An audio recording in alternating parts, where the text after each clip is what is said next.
Praise God again. Leo naenda kufundisha ama kuhubiri kuhusu mpanzi aliyeenda kupanda mbegu yake. Mpendwa, nataka uangalie ni wapi ambapo wewe upo. Mpanzi alienda kupanda mbegu. Mpanzi wa kwanza akaenda kupanda mbegu, akaweka mbegu yake juu tu, hakuweka kwa mchanga, akaweka juu. Nao ndege wakaja wakala. Mpendwa, ni mambo gani hayo yamo ndani yako? Adui amekuja ameyatoa yakala.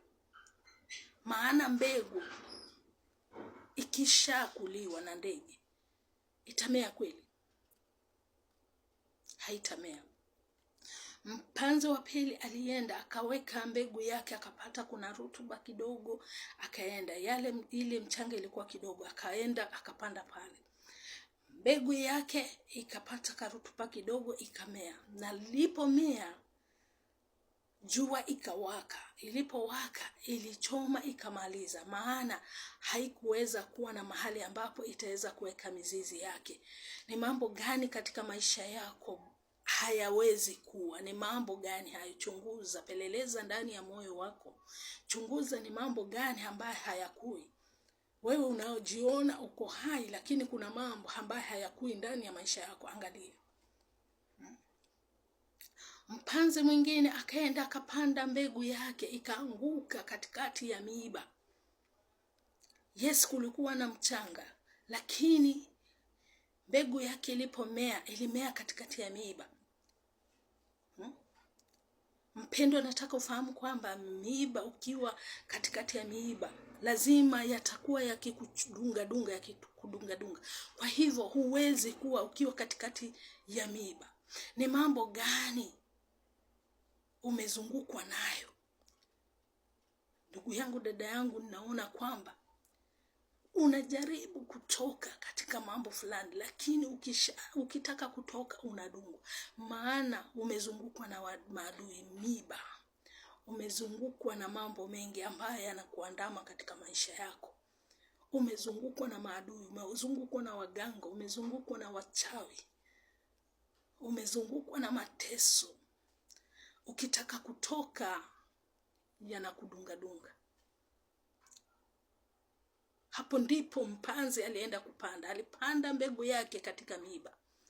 Mara mingi, mpendo, unaweza kuwa unaenda kufanya jambo nzuri, lakini mahali unapoenda kufanya kuna maadui ambapo ni miiba, ambao watakudunga kila wakati.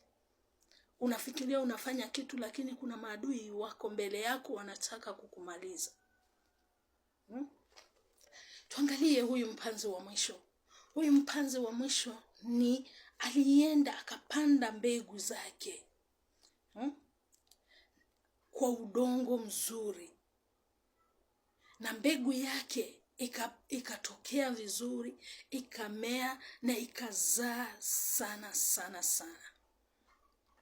Huyo ndiye aliyenufaika. Mpendwa, ni mara ngapi unateseka katika nchi ama katika mahali ambapo penye uko unapitia mambo magumu. Unajaribu kufanya kazi, unajaribu kuvumilia, unajaribu kupush things, they are not going well, because maadui jinsi wameweza kufanya nini? Kukuzunguka. But tunaona huyo mpanzi, kuna mpanzi ambaye aliweza kwenda kupanda mbegu yake na ilifanya vizuri, ilizaa na akavuna zaidi tena zaidi. Ni jinsi gani utaweza kunufaa na kuweza kupanda mbegu yako panapo stahili? Ni kwa Yesu tu. Mkimbilie Yesu, na ukimkimbilia Yesu atakuongoza, atakutetea na atakuzingira zidi ya maadui hao ambao wako mbele yako, ambao wamejipanga kukumaliza. Mara mingi sisi kama wanadamu tunakaa katika maisha magumu, maana tumezingirwa na maadui. Na ndiposa unaona wapanzi hao wengine hawakuweza kufaulu, walipanda mbegu zao, ndege zikakula. Wengine wakapanda katika miiba ikawa ya kuwadunga. Na kila wakati maisha yako labda adui amekuweka katikati, unapotaka kutoka anakudunga, amekuwa mwiba. Umeshindwa ni aje utaweza. Na ndiposa unaona maisha ingine hiyo yametukalia, tunakaa katika hali ya kupush things. Hatuwezi, maana adui alituteka nyara. Kazi yake ni kutudunga. Unataka kutoka huko anakudunga, unataka kutoka huko anakudunga. Leo ni wakati wako ambapo Kristo anaenda kukufungua, na anaenda kukufungua katika minyororo yote ambayo adui amekuwa akikuandama, ambayo adui amekuwa akikufunga. In Jesus name.